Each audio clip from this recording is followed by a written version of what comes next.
everyone, my name is Jen and welcome to the Book Refuge and welcome to another one of my trope recommendation videos, except this one, it was really hard to name it because I kind of lumped a few different things into this video, so we'll see how it goes. So this video, I've realized that I really have a kind of baddie that I like, and so this kind of fits into tortured heroes, which I know a lot of you like, but I wanted to call it like killer slash assassin, but it also has some like lawmen in it, but they're like undercover. So it's like undercover lawmen, assassins, killers. I think I'm gonna call this like assassin romance recommendations, but there's also some like undercover officers in it as well. Basically, I want it to be people who are like hunting someone down, or, you know, doing something underhanded. I really love reading about dukes and rich men and things like that, but I also like reading about either like baddies who become good for one woman,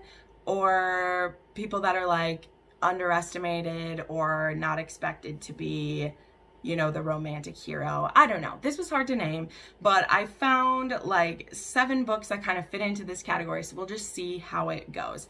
As usual, I'm going to start with my historical romance recs for this, and with one that is being like repped a lot for the historical romance readathon because it fits a lot of the parameters, as well as it's just gorgeous as hell.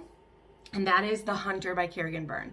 This is the second book in the Victorian Rebel series. This is about Christopher Argent, who is an elite assassin. So he never misses his target. He has some very strict rules. No hurting children or innocents, basically. But he takes the job to assassinate a famous actress. I think she's an actress.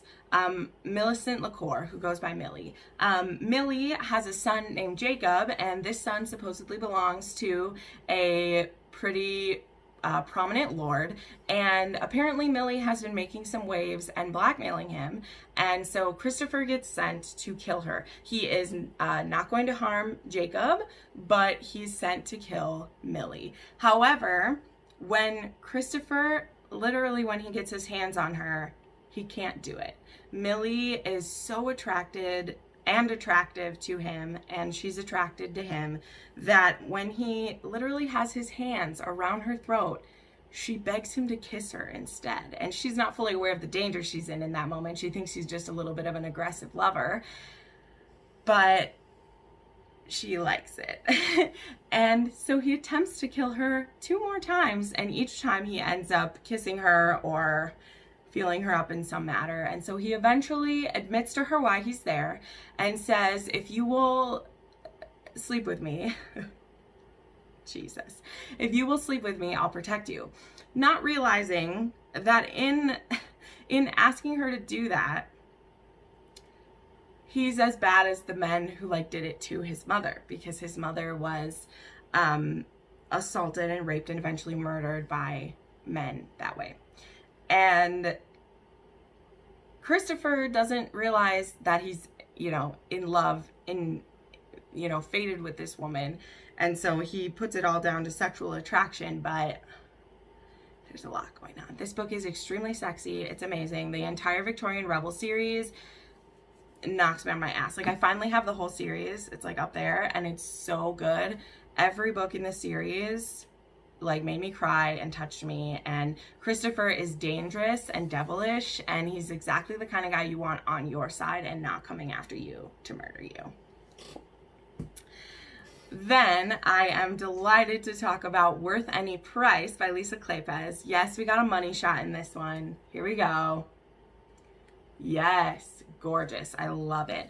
This is about Nick Gentry, and Nick is sent to seek out Miss Charlotte Howard and bring her back to her fiance, who is a much older man than her. He is like 30 years older than her. He has paid for her upbringing because her family is very poor, and her family basically trades her for, you know, they sell her on the promise that once she's old enough, she'll marry him.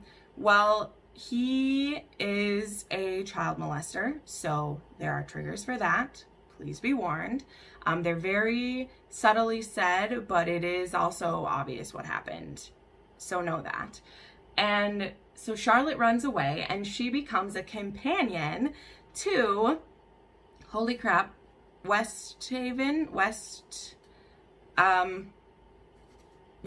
sorry, totally forgot him. So if you've read, you know, the Wallflower series, you'll know. His mother, who is still living there at the time, you know, later on she isn't anymore, she becomes her companion and is like hiding out there.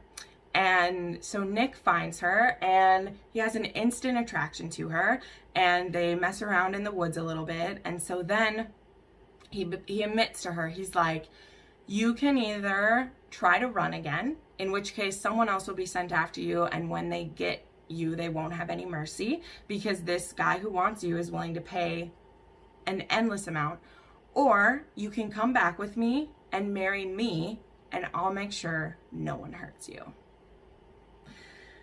Whew, damn, this book is so sexy. It even like says, I just love that about this. It says like, are you ready for the most provocative romance of the year? And I'll tell you, this one came out in 2003. I can see that. Nick is so sexy and the way that he pursues her is so just, it's so good. But he's another one who he doesn't think that he can love. And he's also holding a lot of guilt because reasons. So there's the thing that happened. There's also a trigger warning for child male rape because there's Nick used to be on a prison ship and he was abused there, so know that, so that comes back to haunt him. But Nick also, when we first meet him, he is going to see, let's see, what's her name, Mrs. Bradshaw, who we meet in other Lisa Kleypas novels. If you've read some of, like, if you've read Suddenly You, which is delicious. I love that book as well. And he wants to not be, like, scared of sex anymore because of how he was, abused or almost abused on that prison ship. When he gets out of prison and is, like, making a name for himself in the London underworld, he goes to Mrs. Bradshaw to learn about sex and pleasure and things. And so he has a lot of skills in his tool bag.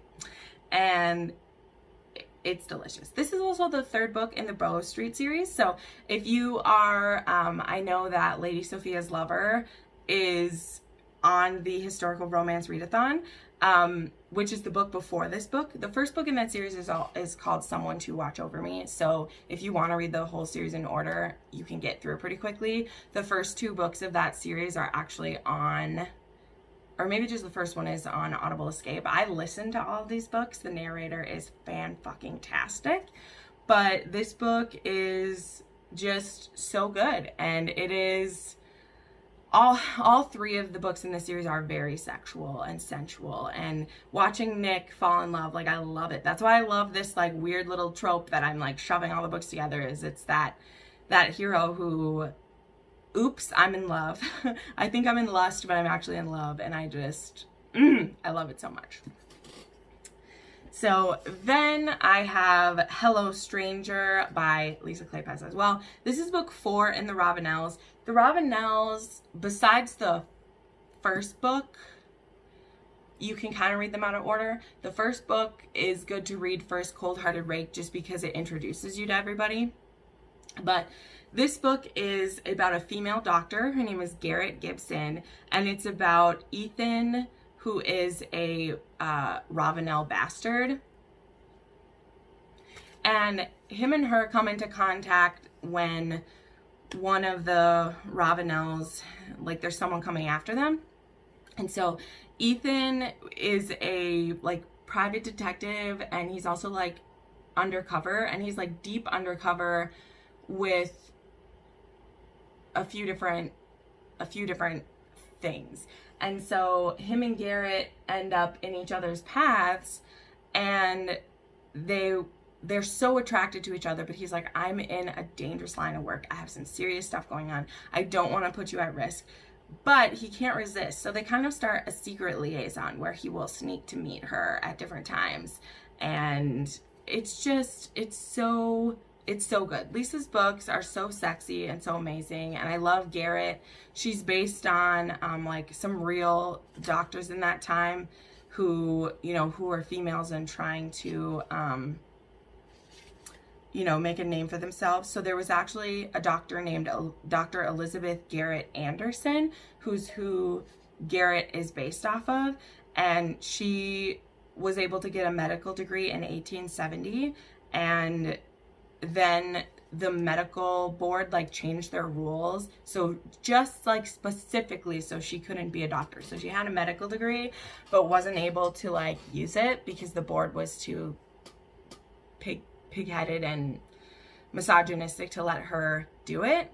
But I just love Garrett. She's so fierce and amazing, and her and Ethan together are just fire. I love them so much. So you should definitely, I love all the Ravenel, but I love all of Lisa Kleypas books. I definitely have a bigger love for her older books now, the more old ones I read, but the Ravenels was my intro to Lisa Kleypas, so I will always hold them in like a really special place because that's how I discovered her. So I can't believe at one point I was a Lisa Kleypas virgin. Like I can't believe it. All right. Time to switch gears, and we're going to talk about a couple mafia books right now, okay? So the first one I have is The Professional by Kresley Cole. So this one is about a enforcer who gets sent to pick up his boss's daughter, who was like adopted out to a family when she was born to keep her safe. But when some of his enemies find out about her, he sends Sebastian is how you say that, Sebastian, to get her. So her name is Natalie, and she's a grad student, and he gets sent to find her, and they immediately have this like animal raw attraction to each other. This is Kresley Cole's contemporary series. She has a contemporary trilogy, and then she has historical romances, and then she has IAD. I haven't read the historical romances yet, but I am excited to do that. But this book is just, there is BDSM happening in here. There is there's just so much. These books are pretty much erotic, but they're, specifically the first one has mafia stuff going on. There is so much drama happening, but it's also, you know, a man who, all of the Sebastian brothers, the whole series is about Sebastian brothers, is very dark and twisty, and you know, they've been through a lot in their lives, and to see these killers like open up and start to love is just, it's my catnip. It's everything I want. I love it. So then I have a book that the series is like new to me, and I've been trying to talk more about this author because I feel like her books don't, like, I'd never heard of her before this like May when I read one of her books. So the author's name is L.L. Ash, and actually one of her books is our taboo pick for August, which that one is a like age gap best friend's dad book.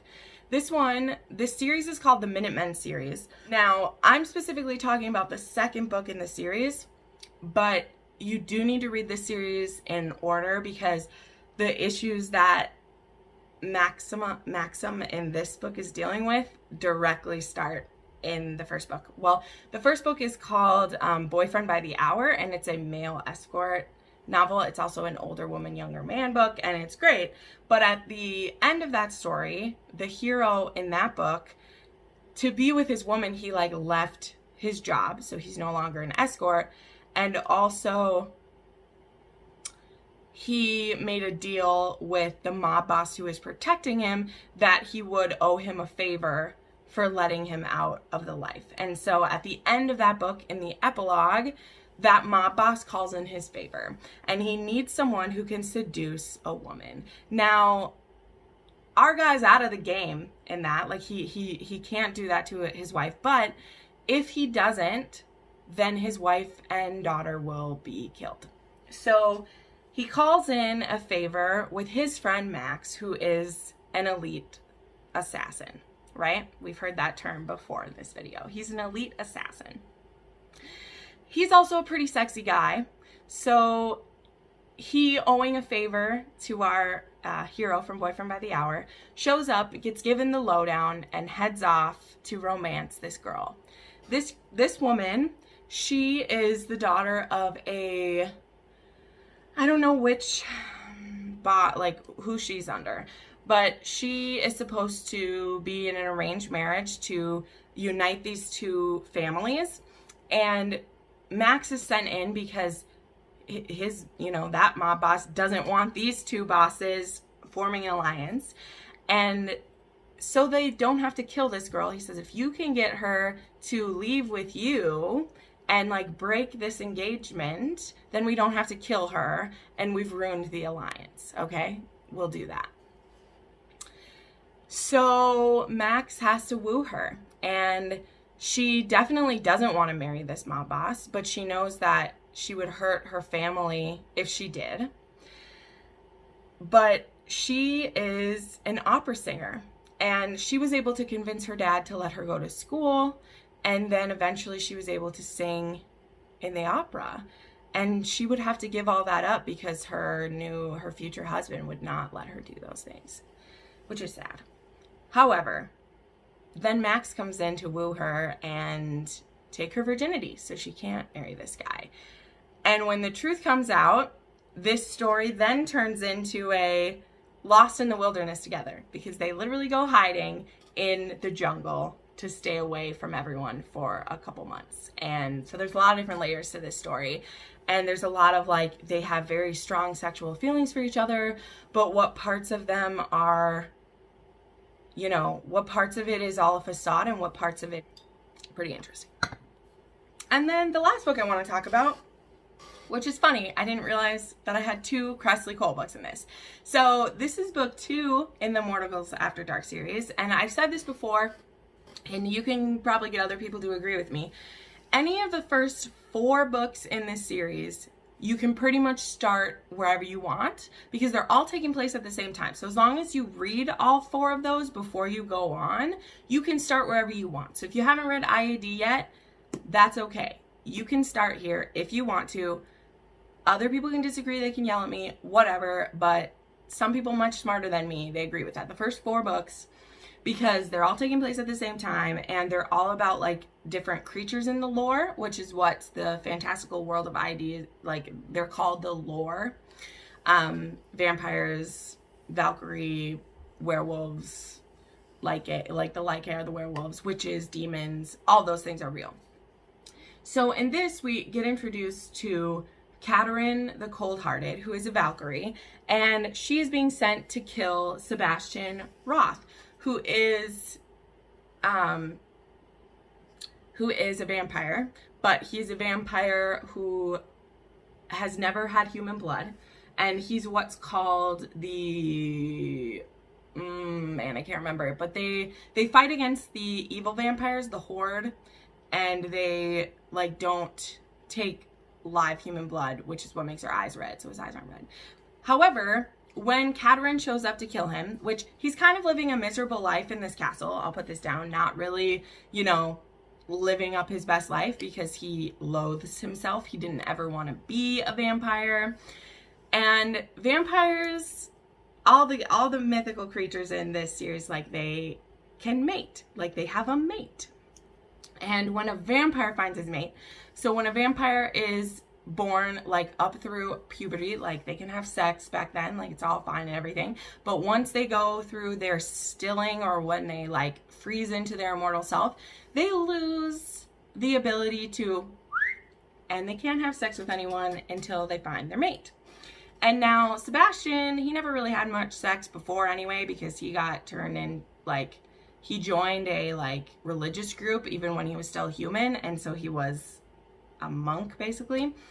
And then when Katerin comes to kill him, he gets blooded, and that sounds what it sounds like. The blood starts flowing again, his heart starts beating, and he can get a boner.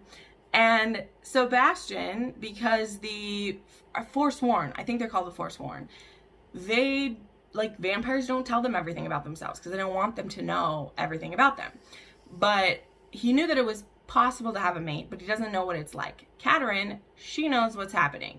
So she's in there ready to kill him. He's not even really gonna fight her because he doesn't care to live, right?